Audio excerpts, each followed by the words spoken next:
اللہ تعالیٰ نے قرآن مجید کے اندر متعدد مقامات پر صحابہ کرام کی اجتماعی اور بعض مقامات پر انفرادی عظمتوں کو بیان کیا ہے۔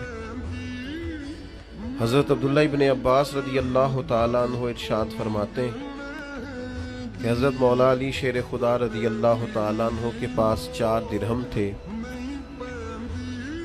آپ کے ذہن مبارک میں عجیب، خوبصورت اور منفرد خیال پیدا ہوا۔ آپ نے 1 دینار رات اللہ کے رستے میں خیرات کیا، 1 دن میں اللہ کے رستے میں خیرات کیا، 1 چھپا کے خیرات کیا اور 1 ذرا اعلانیہ خیرات کیا۔ جو اعلانیہ بعض لوگ خیرات کرتے ہیں یا دیتے ہیں، اس سے مقصود ہوتا ہے کہ دوسروں کو رغبت پیدا ہو، وہ بھی توجہ کریں اور پیروی کریں، شوق پیدا ہو۔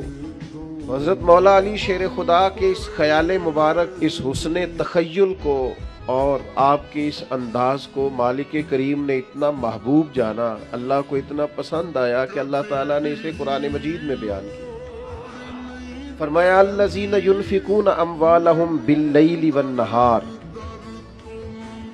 الذین ینفقون اموالہم باللیل والنہار، فرمایا وہ لوگ جو اپنے مال خرچ کرتے ہیں دن میں بھی اور رات میں بھی، سرم و علانیہ، چھپا کے بھی اور اعلانیہ بھی۔ اچھا، اس کا جو اجر بیان کیا وہ بھی بڑا انوکھا ہے۔ فرمایا فَلَهُمْ أَجْرُهُمْ عِنْدَ رَبِّهِمْ، ان کا اجر ان کے رب کے پاس ہے۔ بتایا نہیں اجر کتنا ہے، کیونکہ انہوں نے اللہ کے راستے میں خرچ اس خوبصورتی سے کیا۔ فرمایا فَلَهُمْ أَجْرُهُمْ عِنْدَ رَبِّهِمْ، ان کا اجر ان کے رب کے پاس ہے۔ ہاں، تمہیں اتنا بتا دیتے ہیں کہ وَلَا خَوْفٌ عَلَيْهِمْ وَلَا هُمْ يَحْزَنُونَ، ان پر نہ کوئی خوف ہوگا اور نہ وہ غمگین ہوگا۔ یہ ایک اجر تمہیں بتا دیتے ہیں، باقی فَلَهُمْ أَجْرُهُمْ عِنْدَ رَبِّهِمْ، ان کا اجر ان کے رب کے پاس ہے، نہ وہ انہیں کوئی خوف ہوگا نہ وہ غمگین ہوگا۔